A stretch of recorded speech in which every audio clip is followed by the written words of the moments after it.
Ils ne sont plus que 39 encore en vie. Ce sont les derniers tirailleurs sénégalais. Je m'appelle Djemé Omar. Je m'appelle Mbodj Gorgui. Je m'appelle Yoro Diaw. Je suis né en 1933 à Kermari, Sénégal.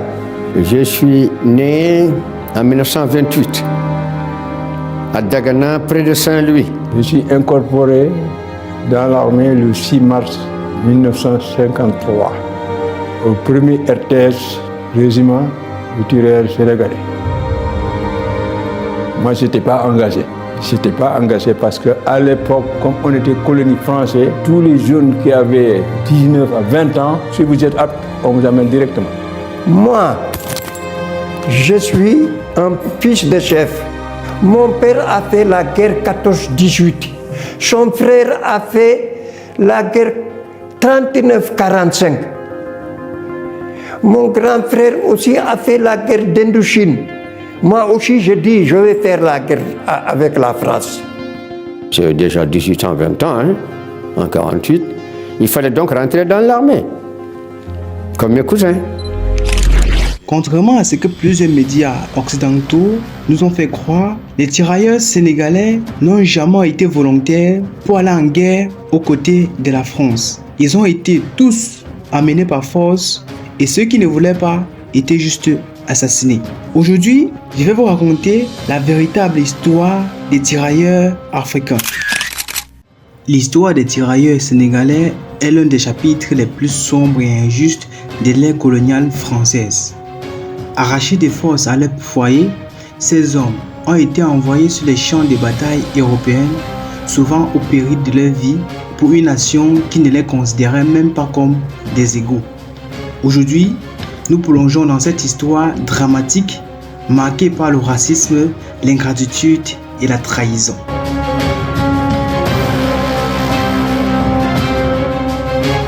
Dès la fin du 19e siècle, la France coloniale décide de recruter des hommes dans ses colonies africaines pour renforcer son armée.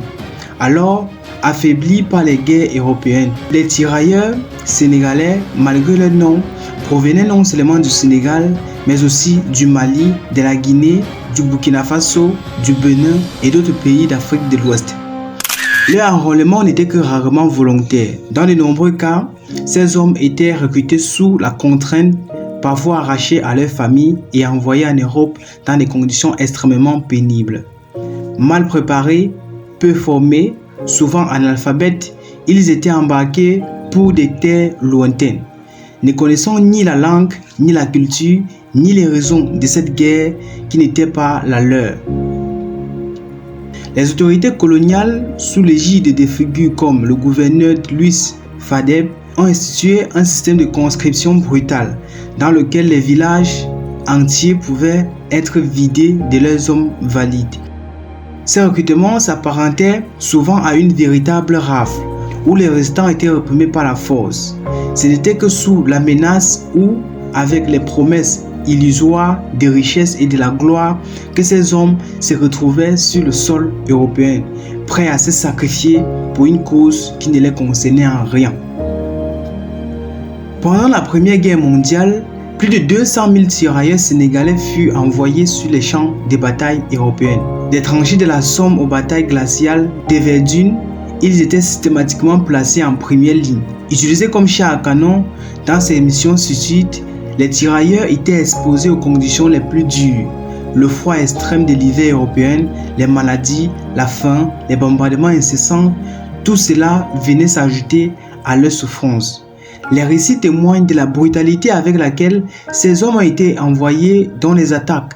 Désespérés, avec peu ou pas d'équipement adapté, beaucoup furent mutilés, laissés à agoniser dans les tranchées sans aide médicale, tandis que d'autres mouraient au combat, loin de chez eux, sans même que leur nom ne soit inscrit dans les livres d'histoire. Au-delà de l'horreur physique, ces hommes ont également souffert psychologiquement, arrachés à leur terre, combattant pour une cause qu'ils ne comprenaient pas. Ils étaient perçus comme des étrangers dans une armée qui les méprisait. Les soldats français eux-mêmes les voyaient comme des sous-hommes. Des exécutants, certains commandants n'hésitaient pas à les envoyer au front sans stratégie, sacrifiant leur vie sans remords. Le destin des tirailleurs ne s'arrête pas là.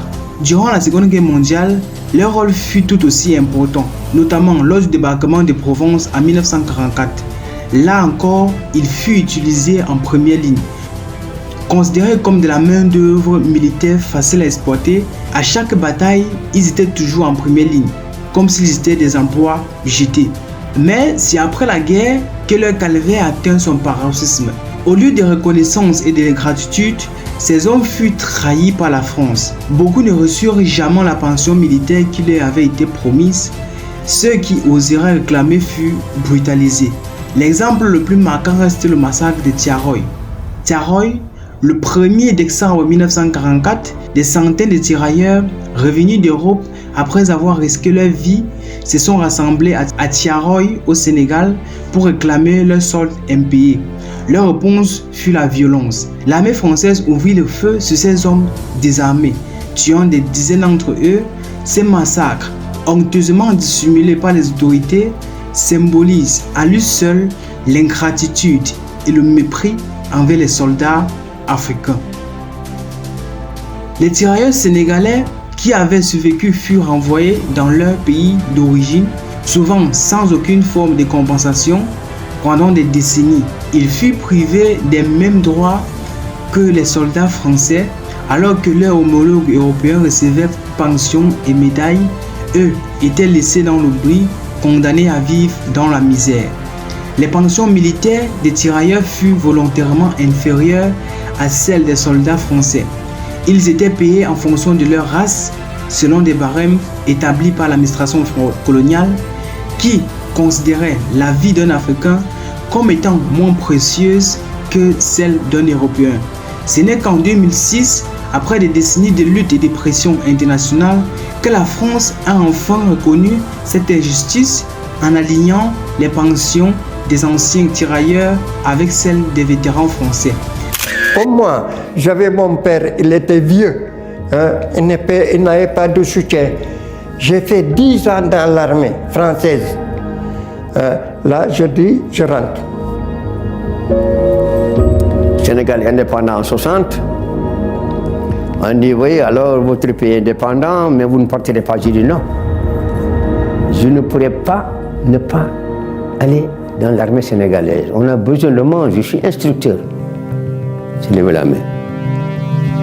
Mais une fois à la retraite, la France les oublie et ne leur octroie pas de pension.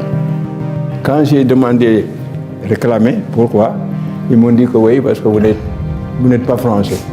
Si vous étiez français, vous allez avoir le même tour. Ah bon? Il faudra attendre 2016 pour que François Hollande leur accorde la nationalité française qui leur donne droit au minimum vieillesse, mais les oblige à venir 6 mois par an en France. Imaginez, avec mon âge, je profite seulement de l'allocation de vieillesse actuellement comme mes camarades. Mais cette allocation de vieillesse-là, il faut être en France. Mais pour beaucoup, cette reconnaissance est arrivée bien trop tard. Nombre de tirailleurs étaient déjà décédés dans l'indifférence générale. Aujourd'hui, l'histoire des tirailleurs sénégalais commence lentement à sortir de l'ombre. Des films, des documentaires et des monuments leur rendent hommage. Mais cette reconnaissance est tardive et largement insuffisante. Pendant des décennies, la France a préféré ignorer ces hommes et leurs sacrifices, effaçant les contributions de la mémoire nationale. Pourtant, ces tirailleurs sénégalais ont joué un rôle crucial dans les victoires militaires françaises. Sans eux, la France aurait peut-être perdu des batailles décisives. Et pourtant, la dette envers eux n'a jamais été pleinement honorée. Leur histoire reste un symbole poignant de l'exploitation coloniale et du racisme international. L'histoire des tirailleurs sénégalais est une tragédie humaine, un exemple frappant de l'injustice coloniale et des souffrances endurées par des milliers d'hommes qui ont été oubliés par l'histoire. Leur sacrifice ne doit pas être oublié et leur mémoire doit être honorée. Leur histoire est un rappel brutal des horreurs de la colonisation et des vies brisées par l'exploitation et l'ingratitude.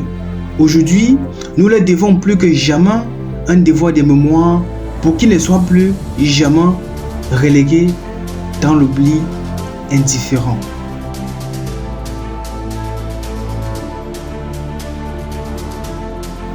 Si vous avez aimé cette vidéo, n'hésitez pas à liker, à vous abonner et surtout de donner votre avis en commentaire. Dites-nous qu'est-ce que vous en pensez de cet événement qui a marqué à jamais l'histoire de l'Afrique. Merci de m'avoir écouté et à très bientôt pour une nouvelle vidéo. Ciao. L'ordre, mais c'était la guerre. C'est la guerre parce qu'il y a beaucoup de morts en Algérie. Lorsque les colonies accèdent à l'indépendance, les tirailleurs, eux, doivent choisir leur pays. La France nous demande celui qui veut opter, il opte à la nationalité française. Celui qui peut rentrer. La France les oublie et ne leur octroie pas de pension. Quand j'ai demandé réclamer, pourquoi, ils m'ont dit que oui, parce que vous n'êtes pas français.